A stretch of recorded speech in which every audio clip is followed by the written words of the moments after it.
गंगे गंगेति यो ब्रूयात् यूयनाम शतैरपि मुच्यते सर्वपापेभ्यो विष्णुलोकं स गच्छति। जो भी मनुष्य 400 कोश से गंगा गंगा पुकारता है उसको भगवान का धाम प्राप्त होता है, उसकी सभी कामनाएं पूर्ण होती हैं, गंगा स्नान का फल प्राप्त होता है। 2022 में गंगा दशहरा 9 जून को मनाया जाएगा।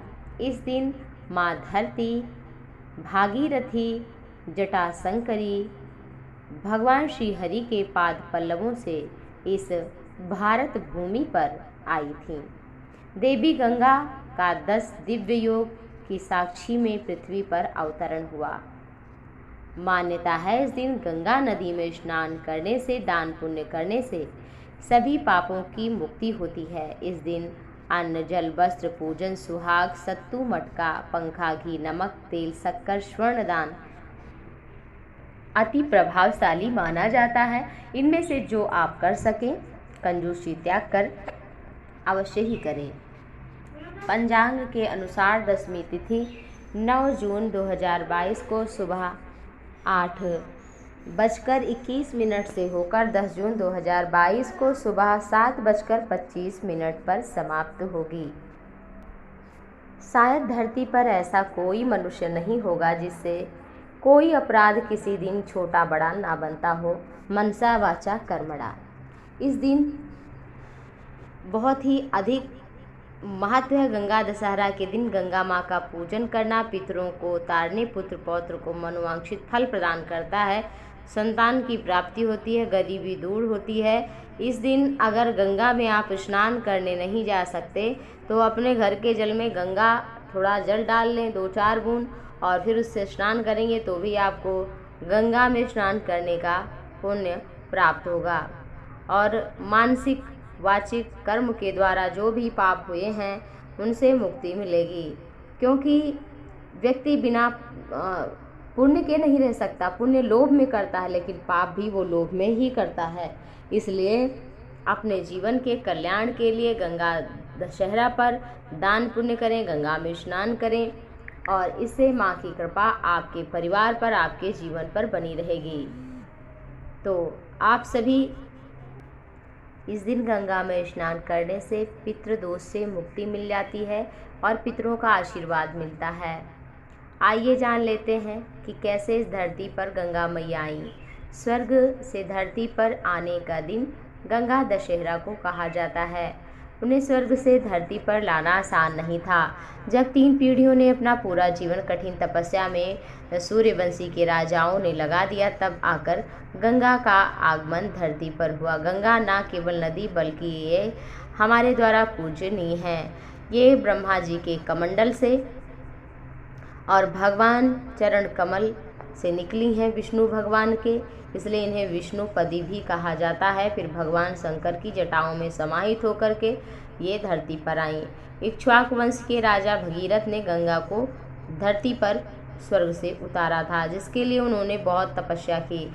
उन्हीं के वंश में राजा सगर हुए, फिर राजा अंशुमान, फिर राजा दिलीप, फिर उसके बाद उनके पुत्र भगीरथ हुए। तब गंगा धरती पर आईं।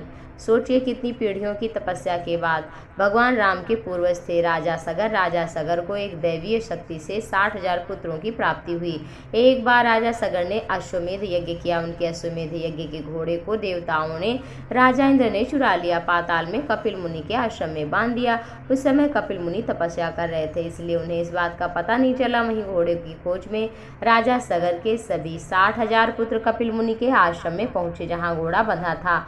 राजा सगर के पुत्रों को लगा कि उनका घोड़ा कपिल मुनि ने ही चुराया है। ये सोचकर उन सभी ने गुस्से में आकर मुनि पर आक्रमण किया, जिससे कपिल मुनि की आंखें खुली और उन्होंने राजा सगर के पुत्र को गुस्से से देखा, जिससे सभी 60,000 पुत्र वहीं जलकर भस्म हो गए। राजा सगर के पौत्र अंशुमान बच गए। फिर उन्होंने कपिल मुनि के पास जाकर क्षमा मांगी और अपने चाचा की आत्मा की शांति का उपाय पूछा, जिस पर मुनि ने कहा कि अगर पवित्र गंगा का जल उनके चाचाओं पर छिड़का जाएगा तो शांति मिल जाएगी और मुक्त हो जाएंगे। तो इसके लिए पहले राजा सगर, फिर अंशुमान और फिर राजा अंशुमान के पुत्र दिलीप फिर उसके बाद भगीरथ ने तपस्या की और धरती पर मैया गंगा आखिर भागीरथ की घोर तपस्या से ब्रह्मा जी को प्रसन्न किया।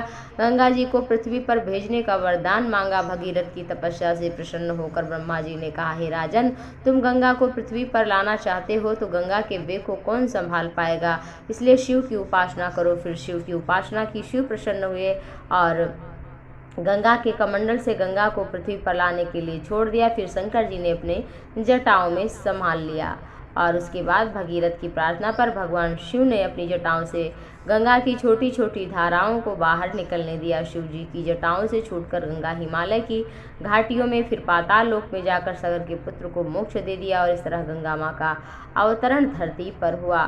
और एकमात्र ऐसी नदी है जिनमें स्नान करने से सभी प्रकार के पापों से मुक्ति मिल जाती है। 3 मार्ग पृथ्वी, पाताल और स्वर्ग सभी लोक में है। इन्हें इसलिए त्रिपथगा भी कहा जाता है। हिमालय से निकलकर गंगा 12 धाराओं में बढ़ गई, जिसमें मंदाकिनी, भागीरथी, धौली गंगा, अलकनंदा प्रमुख हैं। गंगा नदी की प्रमुख धारा भागीरथी है, जो कुमाऊं में हिमालय के गोमुख नाम के स्थान पर गंगोत्री हिमनदी से निकलती हैं। धार्मिक शास्त्रों के अनुसार गंगा दशहरा पर माँ गंगा की पूजा करने से असीम कृपा प्राप्त होती है और इस दिन डुबकी लगाने से 10 तरह के पापों से मुक्ति मिल जाती है। तो आप सभी भी गंगा में स्नान करें, उनका पुण्य लें। और ये कथा आपने सुनी तो अवश्य ही गंगा मैया कृपा करेंगी। बस प्रेम से बोले गंगा मैया की।